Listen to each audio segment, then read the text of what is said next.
Welcome to Mor-In The Know podcast. I'm your host, Josh Morin, co-founder and vice president of Field Supplements, as well as sobriety, woke, business, and wellness coach.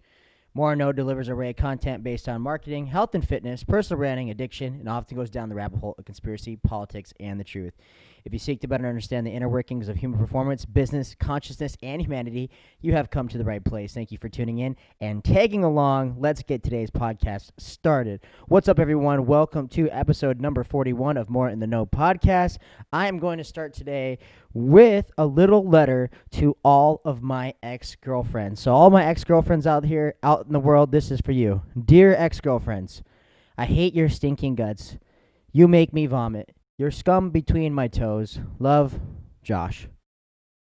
I hope that really delivered some value to you.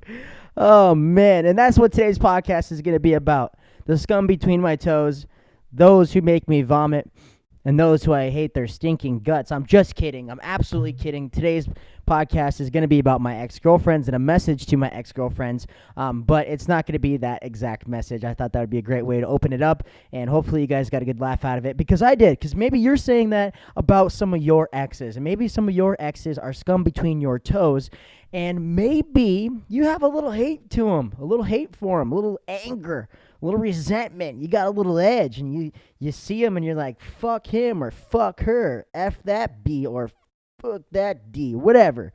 You know, I feel you. I understand, and I can get it. But here's the thing. Life goes on, man, and I think the biggest thing in life is asking for forgiveness and not only making amends. Sometimes you can't make amends with others, but you can always make amends with yourself. And I've learned a lot over the years in my different relationships, all good, bad, and I think there's no L's in life. There's just lessons. And so today's podcast, I want to take a different perspective on relationships. I want to take a different perspective on the exes in your life. So if you have an ex in your life, which I'm sure all of us do, unless you've never had a boyfriend or girlfriend before, which I don't think that that's the case. If you're 25 or 26 or 27 years old or even younger, I'm sure you've had one, or a crush, or somebody who's broken your heart, or along the lines of somebody who's been in your life and now is not in your life. One thing that I could really say is I'm coming from a place of love, and I want that to be the message always of all my podcasts. It's all love. Love is the answer, and always in all ways it will be the solution to the world's problem. So in and out of love, and in the space of love, I'm talking about our exes. All of my exes don't come from Texas. They're in Montana and elsewhere. But I tell you what, man, I do have so much gratitude for my ex-girlfriends. And that's what I want to talk about is, instead of looking at all the bad, which we typically do when we're talking about our exes, when you talk about your exes, a lot of times you talk about all the things that they were bad at, all the times that they've hurt you, all the things and traumas that they've created. And what I've done in recent years is, instead of looking at my exes and being like, well, F that B because of this, this, and this, she couldn't do this, and point the finger and point out all of her flaws, I'm starting to look and say, I just want to say thank you. So this is a message to my ex-girlfriends out there. If you're watching this, or if you're a future ex-girlfriend out there and you end up watching this, I just want to say thank you. I want to say thank you, not for showing me what I don't want in my life, but for showing me what I do want in my life. That's important. Instead of looking at the glass half full, look at it full, man. Or looking at the glass half empty, look at it half full. And look at it in a way that gives you this new perspective of gratitude, because that's how I feel. Is thank you for not showing me what I don't want, but showing me what I do want in my life. Because every single ex-girlfriend that I've had in my life, when I really look back and I look at these relationships that I've had with these women, every single one of them had qualities that I require and that I deserve to have in a partner. And I'm like, wow, this woman was awesome at this, and she treated me amazing in this aspect, or she did this really awesome or really good, or this is how she made me feel then, or she was a phenomenal communicator, or my love language is quality time and physical touch, and man, she had the same love language. She really loved physical touch, and her touch was just in a soft and gentle and caressing way, or in just a genuine, authentic, energy bound way. And I look back on my relationships, and every single woman, every single one, I look back and I have so much gratitude, because they showed me the light. They showed me what I did and do deserve to have in a female partner. And also too is I feel that over the years, especially where I'm at right now, and is that you guys have my ex-girlfriends have set the bar so high. They've all set the bar extremely high because I've been exposed to that in which I am deserving of, because it's been given to me by these women, these exceptional women, these first-class women that are in my past. And so now the new women that come into my life, I'm very, very selective on who I spend my time with and my energy around, because the women in my past have set the bar so high. They didn't set it low. They set it high, because I've only had a handful of girlfriends, 3 girlfriends over the last 7 years. What I can say about that is I've been very selective. Now I've had some flings and I've dated some women, but I haven't locked it down and made it Facebook official with only a few. And the reason being is that I am deserving. I'm a man that understands his stock. I understand what I bring to the table, and I understand the effort that I bring each and every day when I actually fully commit into a relationship. When I make that 100% commitment to a relationship, and you're my girl, and we're together, and you're my ride or die, right? I make a full-on commitment. I'm all in, baby. Am I in a spot right now in my life to have that commitment? No. That's why I have been single for such a long time, is I really feel that I'm really growing in a space and a place of growth right now. And not that a woman in my life would slow me down, because I truly believe the right woman would only add value and become an asset to my life and my growth. But right now, man, how corny it fucking sounds, or how cliche it sounds, is like I literally would have to be swept off my feet to be dating a woman right now, or be really committed to a woman right now, because first off, I love being alone. I'm a loner, man. I love being alone. I like sleeping alone. I fucking sleep with 3 pillows because I got a bad back already at 27.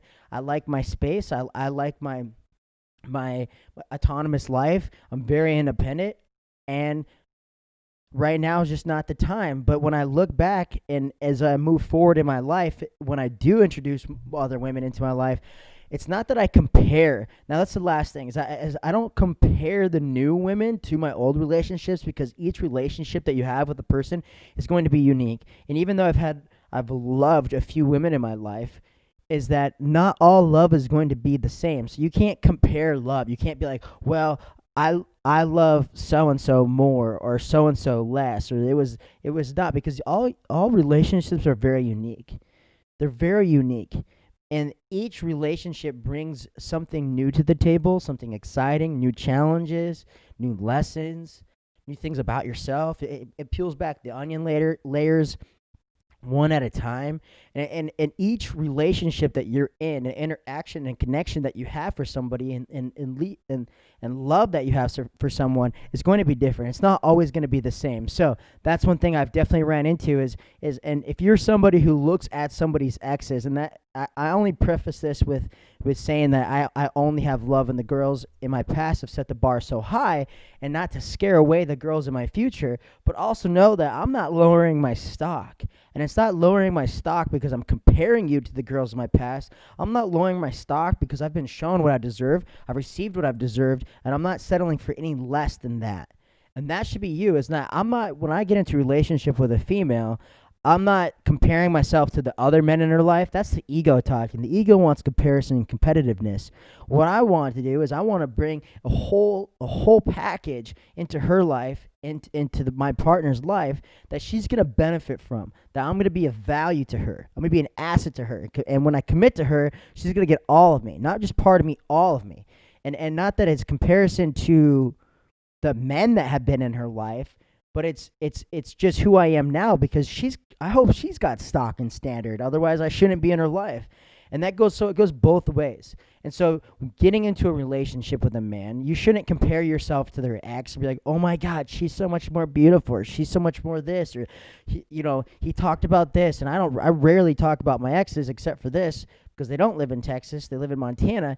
And I talk about my exes in a way that is positive, that's uplifting. And you rarely hear me say something bad to someone about my ex-girlfriends. Why? Because I don't want any toxicity. I still have some photos of my ex-girlfriends like on computers and things, and I think that's the last thing to touch on is like you don't have to go start erasing everything. It's funny how all of a sudden you could love someone for so many years, and then all of a sudden it's just like this throwaway relationship where you absolutely become strangers, and that hurts. I've been there. It hurts, man. And I don't know the answer to that. I don't know the answer to that, but I think the answer is to communicate. I think, and it's easier said than done, because I've also experienced these challenges in my life. I've also had these challenges where I've had relationships completely just fucking disappear after you literally love someone. You absolutely love someone, and all of a sudden they're just a stranger now. If you were to see them at the grocery store, you'd be like, man, I don't even know you anymore. But that's okay. That's okay. Life does go on, but as I progress in my life and as I move forward in my life, what I'm doing in my new relationships, as if if they weren't to last forever, how would I want to leave that relationship? And every single relationship that I have now and forth in the future and going ahead is I want to be able to maintain some sort of friendship with them. And it's hard. It's hard because you have so much love for them, and jealousy comes in when you see them with somebody else or spending time with somebody else or getting another boyfriend. And honestly, like, to be honest, I'm so glad that a couple of the girls in my past that I've really loved have boyfriends now, and like steady boyfriends, because that's easier for me. I don't know why, but it is. It's easier for me to wrap my head around that, because also I want those in my past, and I want those who are involved with me romantically to be happy and ultimately happy, because I share this with everyone that I get into new relationships with. I truly don't know if I'm ready for a really committed long-term relationship right now, and I'm honest about it. And right now, and I'm in a point in my life right now where I feel like I'm just getting started. I'm 26 years old, about to be 27 in August, and I feel that the next 10 years are going to be the best years. I think my 30s are going to be the best years of my life. And if I don't meet my partner until I'm 40 or 50 years old, I don't know if I want kids, man. That's another thing. Women want children, and I'm not certain if I want children. I'm pretty happy right now doing the life I want, and maybe tomorrow that completely changes, or next week that changes. But right now in the space that I'm in, I'm at least able to be open and communicate what I want and where I'm at and where I stand. But the point of this podcast is not about me. The point of this is, if you have exes in your life, to be able to recognize the things, not what they were bad at or what harm or trauma they caused. Look at all the good things that they provided into your life. Look at all the good things that they delivered to your life. Look what you learned from them. Think about all the things that you learned from your exes. Not being like, whoa, I learned to not do this. No, not fucking that. What did you learn that was great? What did you learn about yourself? What did you learn about vulnerability? What did you learn about communication? What did you learn? And it's not always bad. Everybody just wants to think of the bad, because that's where our mind goes. If you look at today's world, everybody just wants to fucking think of the bad. Negativity spreads so fast, but all of a sudden somebody's positive and they're like this. And I'm just like, man, back off. Not in my space, not in my world today, big boy or big girl. Today I'm living free, baby. I'm living positively today, and that's how you should be about your exes. You should live in a space of in perspective of forgiveness, number one, for the things that the traumas they've caused. And once you could let go and detach yourself from those feelings and those traumas, and you can let go of the events that have shaped your past, then you can enter in the space of gratitude. No matter how bad someone's hurt you, you can say, you know what, I'm grateful for them. I'm incredibly grateful for what they brought to the table, because there was so much good. Obviously, there was good because you were in a relationship with them at one point. So don't always look at the bad. Look at the good. That's today's message. Send this to the scum between your toes and those who make you want to vomit. Send it over. Send it to them. Send this to an ex-boyfriend or your girlfriend. Don't even say anything. Just copy the link and take this video and send it to an ex-boyfriend or an ex-girlfriend and see what they respond, and tell them just to watch the whole thing. I appreciate you guys for tuning in and taking along. It's been a pleasure for episode number 41 on Mor-In The Know. As always, find me on Instagram at Mor-In The Know. That's MORINTHEKNOW. Behind me, the highest quality products on the market, top of the line manufacturing procedures, best raw ingredients, and the profiles are out of this world. Fueled Supplements, co-owned by myself and my father, Wayne Morin. Shout out to my pops up in Montana. You can find us on Instagram at Fueled Supplements. And as always, get 20% off with Fueled20 at fueledsupplements.com. You guys have a blessed day.